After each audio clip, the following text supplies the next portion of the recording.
Identify the center, vertices, co-vertices, and foci, and then sketch the graph. All right, what do we have? We have a ellipse, an ellipse. I know it's an ellipse because the x part's squared, the y part is squared. That's a plus sign and it's equal to 1. If it's a minus sign, then it's not an ellipse. You'll learn that in a future video.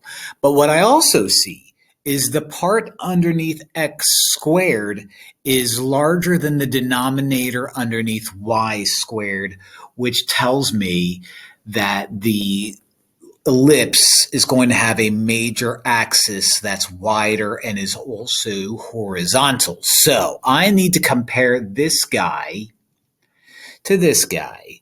X minus h squared over a plus y minus k squared over b.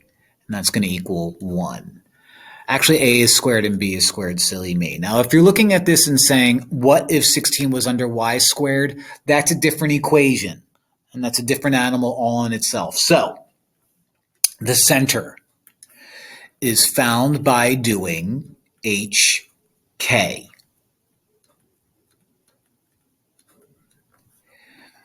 If h is negative here and negative h is positive 3, then my center is going to be negative 3 because positive h is negative 3. Similarly, but opposite literally, if negative k is negative 1, then k is positive 1. That's my center.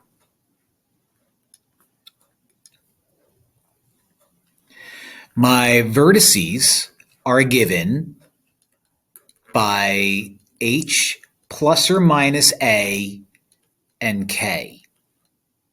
Now, 16 is a squared, which means a is the square root of that, 4. So I have two vertices here, h plus 4 or negative 3 plus 4, which is 1. K doesn't change. And my other vertex is going to be h minus 4 or negative 3 minus 4, which is negative 7, and then k is 1 still. So these are my vertices. My co-vertices are found by using negative h and k plus or minus b. All right, did I say negative h? Regular h. Oh, man, let's try to get rid of that. Sorry, everybody. Regular h. All right, h is negative 3. I can handle that. So let's write them both out. Negative 3. K is 1. If b squared is 4, then the square root of 4 is going to be b, so 2. So I have 1 minus 2, which is negative 1, and 1 plus 2, which is regular 3. Those are my co-vertices. Now, the way I find my focus is I need to come up with a C, and the way you find a C, and I'm looking at what color I didn't use, red. The way you find a C for your focus is going to be c squared minus or equals a squared minus b squared. Now I know that a squared is 16. So c squared equals 16 minus b squared, which is 4. 16 minus 4 is 12. And the square root of 12 is going to be somewhere along the lines of 3.5. My focus is going to be h plus or minus c and k. So that's going to become negative 3 plus 3.5-ish is going to be 0.5-ish. K is 1. And then my other focus is going to be what was it? Was it negative 3 minus 3.5, which was negative 6.5-ish, 1.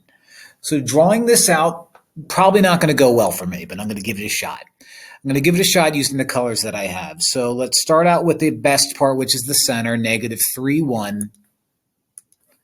Negative 3, 1. There's my center. My vertices are 1, 1. So 1, 1. And negative 7, 1 right there. So that represents the sides of it. My co-vertices are negative 3, negative 1, and negative 3, positive 3. And then my foci just kind of are invisible dots that live on the inside, which is going to happen at here-ish and here-ish. They don't do anything or have anything to do with the drawing of my picture. And yes, I said drawing. So let's try to connect these dots the best I can. So there's an ellipse, there's an ellipse, there's an ellipse, there's an ellipse. I started out strong, ended up weak. This is what it's supposed to look like. So I'll give myself a little bit of credit on that one. I'll give myself a little bit of credit. We have our circle where it needs to be. So if I were to take this and cover this up and go like, pew, looks pretty good. Pew, pew. So that's my ellipse.